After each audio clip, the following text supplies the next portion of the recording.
Volvo EX90, fraîchement dévoilé par Volvo. Ça va être leur véhicule porte-étendard, comme on dit, VUS 7 places, 100% électrique sur une toute nouvelle plateforme pour l'électrification. Alors, Alexandre de Plus de Millage avec vous. On va passer au travers de la gamme maintenant.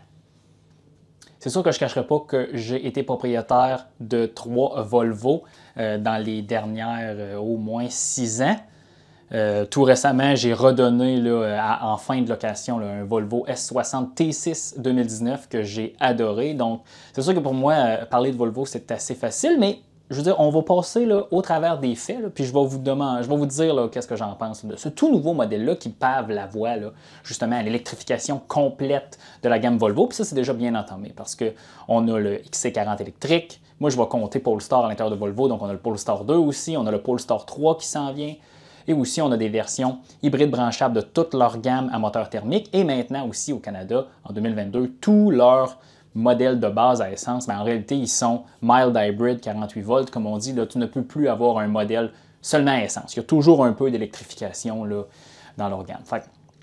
C'est une marque qui est quand même très, très avancée d'un point de vue d'électrification. Donc, EX90, ben, ça annonce de belles choses. Évidemment, véhicule probablement très, très cher. Là. Les rumeurs qu'on entend, là, certaines confirmations là, des exécutifs de Volvo parlent de prix de départ sous les 80 000 américains. Donc là, c'est clairement un véhicule à 100 000 mais dans ce créneau, même à essence ou hybride branchable, le XC90, ça coûte à peu près 100 000 canadiens. Donc en réalité, l'acheteur typique de Volvo XC90 va probablement être rejoint par le prix du X90. Pour lui, ça ne fera peut-être pas une grande différence. C'est sûr qu'on n'est pas rendu à avoir un VUS électrique 7 places là, sous les 40 000 là, on n'est vraiment pas rendu là. J'ai mes notes avec moi, là, puis premièrement, ce qu'on va faire, c'est qu'on va passer au travers de l'architecture du véhicule. Donc, comme je vous ai dit, c'est une toute nouvelle plateforme. En réalité, la plateforme s'appelle SPA2 ou SEA pour Sustainable Electric Experience. En réalité, c'est la suite de la plateforme là, que tous les véhicules Volvo sont présentement basés. C'est une plateforme qui a été développée pour l'électrification complètement. Là, on se rapproche vraiment là, des constructeurs qui font des plateformes dédiées. Là, on peut penser que c'est similaire là, à la plateforme EGMP2 de Hyundai. Ça, je pense qu'il n'y a pas de problème ici. Sur cette plateforme, actuellement, qu'est-ce qu'on a? Bien, on a un VUS électrique Lotus, parce que le groupe Geely est propriétaire de Volvo d'une certaine mesure et possède aussi Lotus et Polestar. Donc, Polestar 3, le VUS Lotus électrique, ainsi que le EX90, bien, sont présentement sur cette toute nouvelle plateforme. Où est-ce que ce véhicule-là va être assemblé? Bien, on va être assemblé dans l'usine où est-ce que mon S60 2019 était assemblé, donc en Caroline du Sud, l'usine que Volvo a ouvert fin 2018. Donc ça, c'est très bien. Dans le fond, l'assemblage va se faire près de chez nous.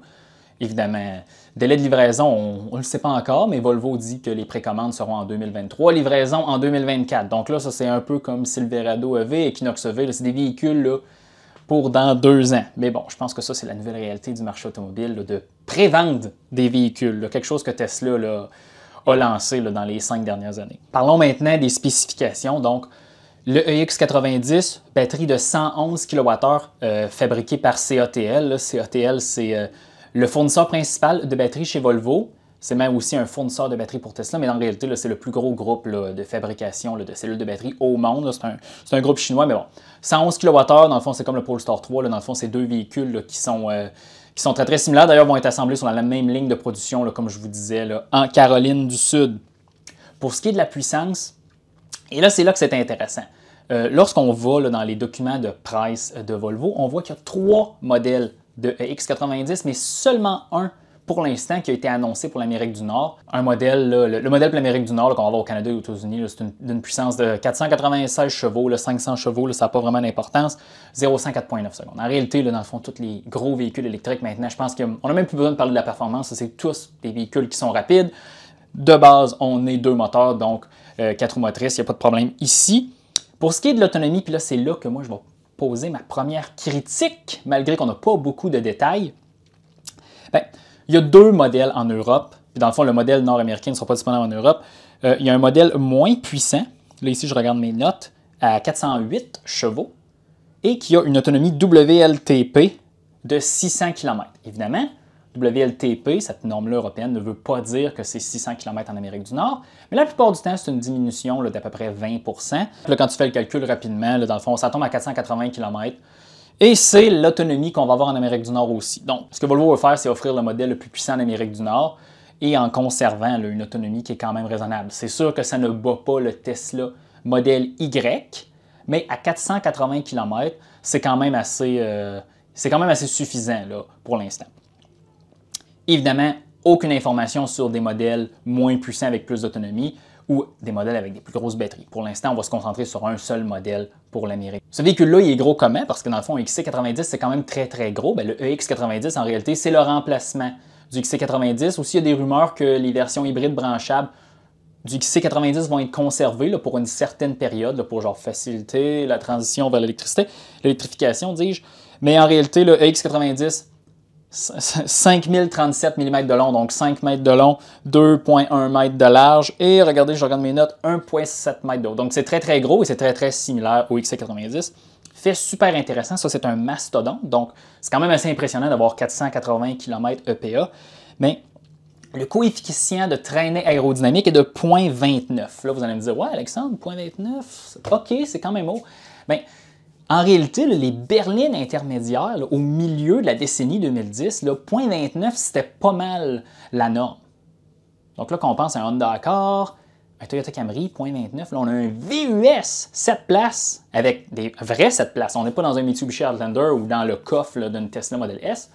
Donc 0,29, c'est assez raisonnable. Évidemment, les changements poignées de porte sont complètement flush, là, comme on dit, avec les panneaux de carrosserie. Il y a beaucoup d'optimisations qui ont été faites. La grille est complètement plate à l'avant. Gestion là, active de l'air sous le véhicule et à l'avant. Donc, évidemment, ça, les champions, Hyundai, Tesla, dans le fond, font la même chose, mais pour un véhicule de ce gabarit-là, beaucoup plus carré. Très intéressant de voir ça, 0,29 de coefficient. C'est probablement ça qui aide beaucoup l'autonomie à la pousser au-delà du 400 km.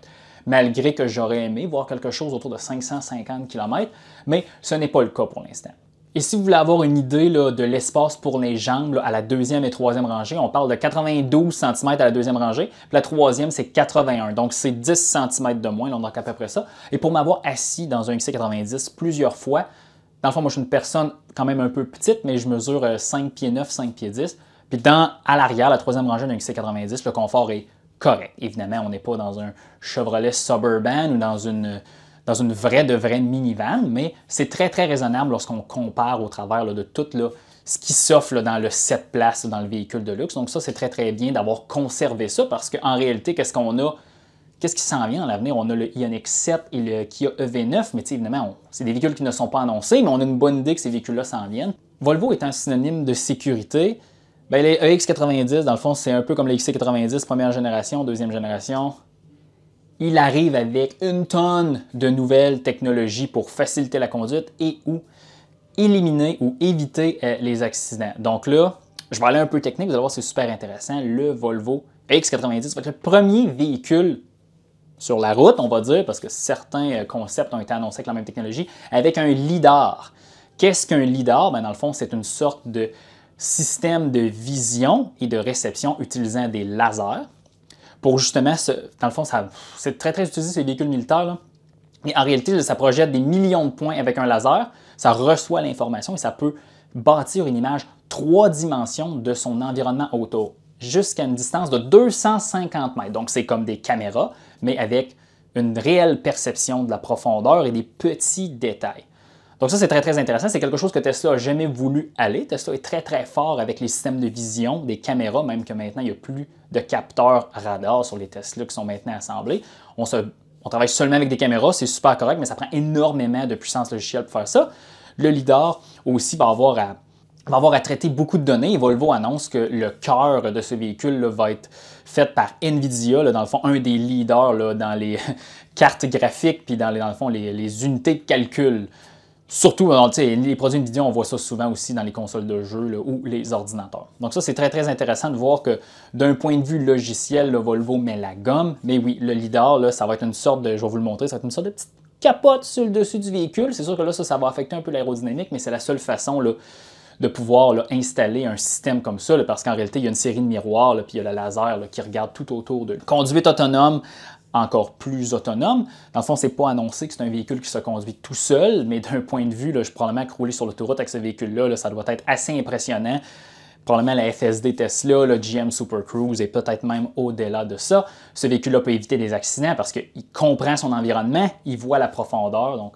Et c'est sûr que Volvo est en train de dire que ça va être le véhicule le plus sécuritaire jamais construit. C'est possible, évidemment, on peut faire dire n'importe quoi aux chiffres, mais la plupart du temps, d'un point de vue de sécurité, Volvo est dur à battre, là, avec Mercedes là, tout près et Tesla.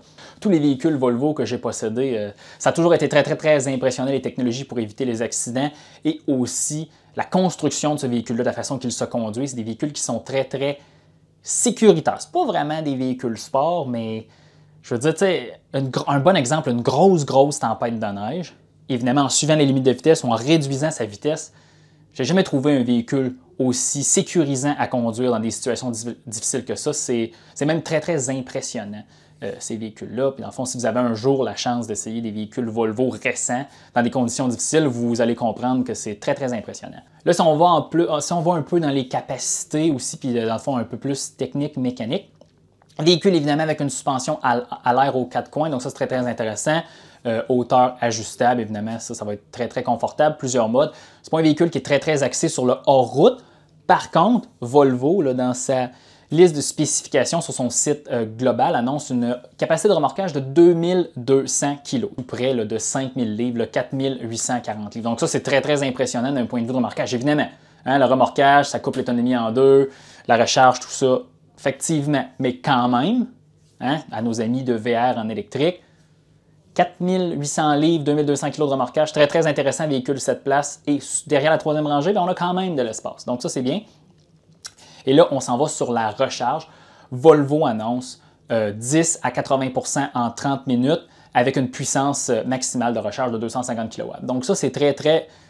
Comment je vais dire ça? Ça, pour moi, c'est pas impressionnant. Du tout. Parce qu'en plus, c'est une très grosse batterie qui peut probablement en prendre beaucoup.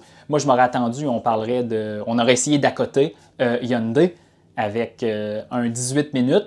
Mais là, je n'ai pas l'information actuellement. Je ne sais pas si c'est un véhicule sur une architecture 400 volts ou 800 volts.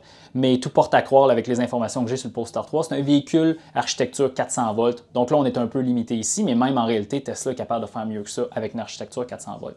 Donc là, un peu déçu, mais bon... c'est drôle à dire, ça ne semble pas être actuellement une priorité pour les gens, la recharge rapide, autant qu'autour de 30 minutes, les gens sont relativement satisfaits.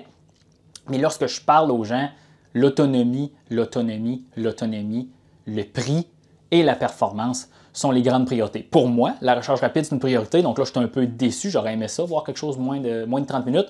Mais bon, ce véhicule-là aussi va supporter la charge bidirectionnelle, un peu comme Hyundai. Donc ça, c'est très, très important, ou même le Ford F-150 Lightning. Là. Donc le véhicule va pouvoir recharger une maison, évidemment avec l'équipement approprié, mais ça, c'est quelque chose que Volvo annonce en grande pompe. Et avec 111 kWh, 107 kWh utilisables, ben, dans le fond, tu peux garder les lumières allumées dans une maison quand même assez longtemps. Puis pour ce qui est de l'intérieur, évidemment, le style scandinave, là, très, très sobre de Volvo est encore au rendez-vous.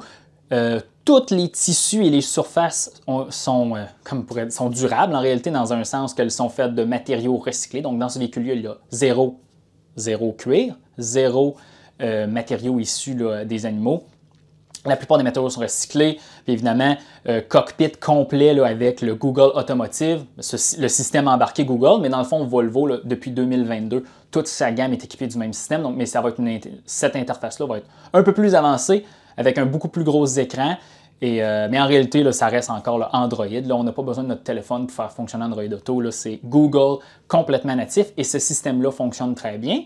Mais ça, c'est pas juste Volvo qui fait ça. La nouvelle Honda Accord, Google, tous les nouveaux produits GM, qu'ils soient électriques ou non, Google aussi. Donc, tranquillement, pas vite, là, les camps vont se faire. Là. Tesla a son propre système, Google offre des services et Apple s'en vient là, très, très vite là, avec des systèmes embarqués pour les véhicules. Là, on va probablement se ramasser là, avec une compétition à 3. Là. Pour terminer, mon aperçu rapide du Volvo EX90, qu'est-ce que j'en pense? Bien, rapidement, c'est sûr que dans le fond, moi, le prix, c'est pas abordable pour moi, à moins que du jour au lendemain, Plus de Millage tombe à plusieurs millions d'abonnés.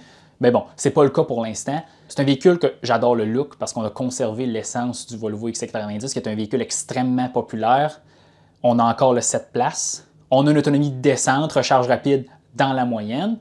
On a des bonnes fonctions comme la recharge bidirectionnelle et évidemment l'obsession de la sécurité Volvo, l'ultime sécurité. Et on va encore plus loin avec cette nouvelle génération de véhicules-là. Donc ça va être super intéressant à voir. Cette plateforme-là va donner naissance à d'autres véhicules parce qu'en réalité, pensez, là, ils vont électrifier toute leur gamme. Donc il faut penser au XC60 va être électrifié. Le XC40 est déjà électrifié, mais pour avoir une deuxième génération plus performante.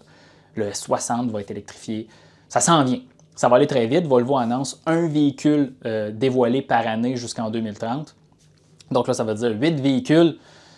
Ça va être super intéressant à suivre. Mais selon moi, ça va très, très bien se vendre en Amérique du Nord et les gens vont être probablement très, très satisfaits s'il n'y a pas de problème au lancement. Lorsqu'on a plus d'informations sur ce véhicule-là, encore plus de détails sur la performance et ou les prix et les éditions, bien, on va vous revenir. Mais pour l'instant, j'ai très, très hâte d'essayer ce véhicule-là. Alors, on se dit à la prochaine.